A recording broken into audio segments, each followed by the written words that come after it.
স্বার্থপর মানুষকে তুমি কখনো বোঝাতে পারবে না যে সেই মানুষটা স্বার্থপর। উল্টো তারাই তোমাকে প্রমাণ করে দেবে যে তুমি স্বার্থপর। জীবন কারোর জন্য থেমে থাকে না। জীবনকে কারোর জন্য থামিয়ে রাখাটা হলো সবথেকে বড় বোকামি। অপমানকে হেসে মানিয়ে নেওয়ার ক্ষমতা একমাত্র সরল মানুষগুলোর মধ্যেই বেশি থাকে। একটা কথা কি জানো তো, সহজে পেয়ে গেলে মানুষই হীরা কেউ কয়লা ভাবে। জীবন রাঙাতে কোনো রং তুলির প্রয়োজন হয় না, শুধু প্রয়োজন হয় একটা ভালো জীবন সঙ্গীর। নিজের হতাশার জন্য অন্যকে কখনো দায়ী করো না, বরং নিজেকে দায়ী করো অন্যের থেকে অতিরিক্ত আশা করার জন্য।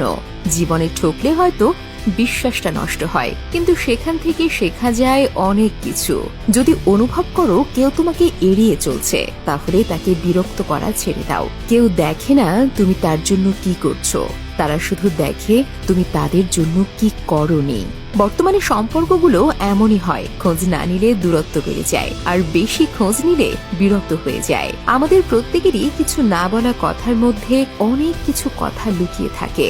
জীবনটা খুব কঠিন, আর তার চেয়েও বেশি কঠিন মানুষের মন বোঝা। কারণ মানুষ যে মন দিয়ে আপন করে নেয়, আবার সেই মন দিয়েই দূরে সরিয়ে দেয়। শিক্ষা যদি মানুষের দরজা হয়, তাহলে আচরণ সেই দরজার চাবি। বাবাকে কখনো অবজ্ঞা করো না।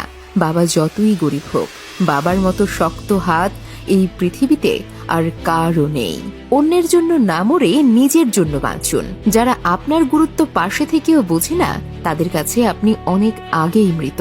তাদের কাছে নতুন করে অবহেলা ছাড়া আর কিছুই পাওয়া যায় না। তাই নিজের জন্য বাঁচার চেষ্টা করুন। নিজের ভালো লাগাগুলোকে, নিজের ইচ্ছেগুলোকে পূরণ করুন। আপনার চাইতে বেশি ভালো আর আপনাকে কেউ বাসতে পারবে না।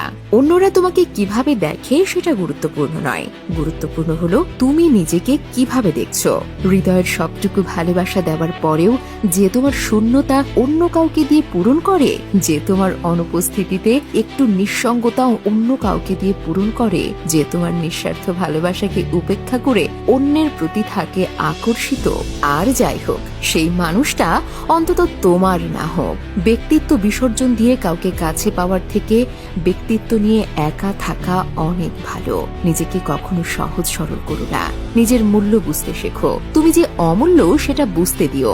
কমপক্ষে এটুকু বুঝিয়ে দাও, চাইলেই তোমাকে পাওয়া যায় না। তুমি যদি তোমার ভালোবাসার মানুষটার বড় বড় ভুলগুলো ক্ষমা করতে না পারো, তাহলে তাকে ভালোবাসার যোগ্য তুমি নও। মানুষ তো তাকেই ভালোবাসে যে তাকে কষ্ট দেয়। মানুষ তাকে কখনোই ভালোবাসতে চায় না যে তার জন্য কষ্ট পায়। পরের প্রশংসা পেতে হলে অপরকে প্রশংসা করতে শেখো।